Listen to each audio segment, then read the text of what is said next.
Though she was a veteran of The Tonight Show starring Jimmy Fallon's Z-Way and the cult hits Joe Pera Talks with You and the Chris Gethard Show, Jo Firestone didn't think she was the obvious choice to head right after midnight. She joked in her interview that she wasn't very online and even froze when asked to riff. But soon she was managing a flood of more than 1,600 writing packets, while Stephen Colbert himself read through submissions and weighed in on potential hires. This week on Late Nighters Inside, Late Night podcast, Firestone tells Mark Malkoff that every episode felt like a test. The show's structure was constantly evolving, but what never changed was the thrill of letting comedians loose. The show's writers worked with contestants on their jokes, but the moments that landed hardest were improvised. Sashir Zamata spinning a riff, Lisa Gilroy thriving under pressure, Kurt Braunohler calling his daughter on air to announce that he'd lost, Seth Meyers on Spin City for Firestone. Steering the ship came with pressure. The hours were kinder than most late-night jobs, but the responsibility wasn't. You get hired to take on the stress of other people and have people get mad at you. And that's the whole job, she says. The team even kept a phone tree set up during LA wildfires to quickly spread news across departments. It was that system that alerted staff when Taylor Tomlinson's exit meant the show's end. Firestone also discusses her recent return to The Tonight Show, where she was back on camera reporting a field piece. Along with her projects outside of late night, from teaching a weekly comedy class for seniors to having her novel Murder on Sex Island go from a self-published joke to release with a major publisher. In the high-stakes, hyper-online world of late-night television, the announcement that Jo Firestone had been tapped as head writer for CBS's After Midnight was met with delight by comedy aficionados, and perhaps a small measure of surprise by the woman herself. A revered figure in the alt-comedy scene, known for her uniquely gentle yet bitingly absurdist humor on shows like Joe Pera Talks with You and the Chris Gethard Show, Firestone didn't fit the mold of a typical late-night boss.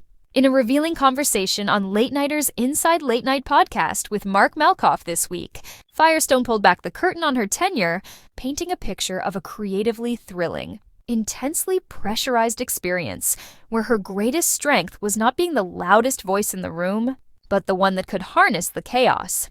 Despite being a veteran of writers' rooms, including a stint on The Tonight Show starring Jimmy Fallon, and having honed her on-camera persona on platforms like Z-Way, Firestone confessed she never considered herself the obvious choice. Her interview process for After Midnight was less a presentation of a grand vision and more an exercise in radical honesty. She joked with executives that she wasn't particularly online, a potential liability for a show derived from the internet's daily ID. In a moment that would foreshadow the show's improvisational spirit, she even froze when asked to riff on the spot. It was this very authenticity, this lack of pretense, that seemingly won over the powers that be, including executive producer Stephen Colbert. Stephen was incredibly hands-on, especially at the start, Firestone shared with Malkoff. The hiring process alone was a monumental task, a deluge of over 1,600 writing packets from hopeful comedians. Colbert personally read through submissions, weighing in on potential hires and helping Firestone assemble a team built not just on sharp joke writing, but on a specific, quirky comedic sensibility. This was the first test, building a machine capable of processing the internet's daily chaos and refining it into a sharp half-hour of comedy. Once on air, the pressure was relentless. Firestone revealed that every single episode felt like a test. The show's format, a spiritual successor to A Midnight, was in a constant state of evolution. The rules of games, the scoring, the flow, it was all being tweaked and refined in real time. A high-wire act with a national television audience watching. Yet, within this structured chaos, Firestone discovered the show's immutable core, the thrill of unleashing brilliant comedians and seeing what happened. The After Midnight model was unique. The writers worked closely with the panelists, prepping jokes and bits for the various rounds. But as Firestone recounted, the moments that truly electrified the studio and resonated with viewers at home were almost always the unscripted ones. These were the flashes of pure comedic lightning that no writer could invent. She recalled with vivid admiration the time Sashir Zamata spun a simple prompt into a breathtaking, extended riff that left the room in stitches. She highlighted Lisa Gilroy's unique ability to not just withstand pressure, but to thrive under it, turning potential dead air into comedic gold. And then there was the poignant, bizarre magic of Kurt Braunohler, who, upon losing a round, decided to process his defeat in real time by calling his young daughter on air to solemnly inform her of his failure. Steering the ship came with pressure, Firestone stated, acknowledging the weight of leadership. While the hours for After Midnight were notably kinder than the grueling schedules of most late-night shows, the responsibility was not. You get hired to take on the stress of other people and have people get mad at you. And that's the whole job, she explained with her characteristic dry wit.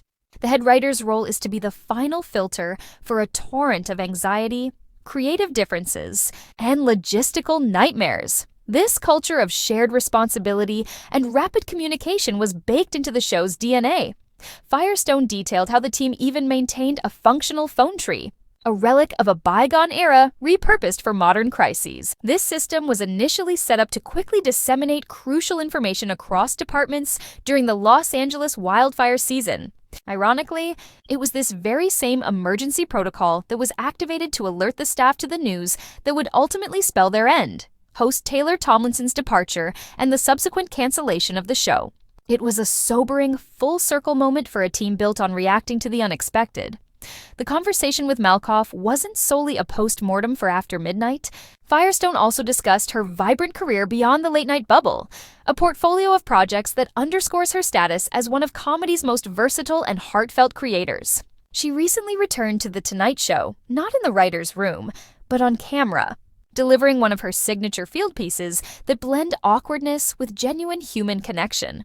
Beyond television, her creative pursuits are a testament to her eclectic passions.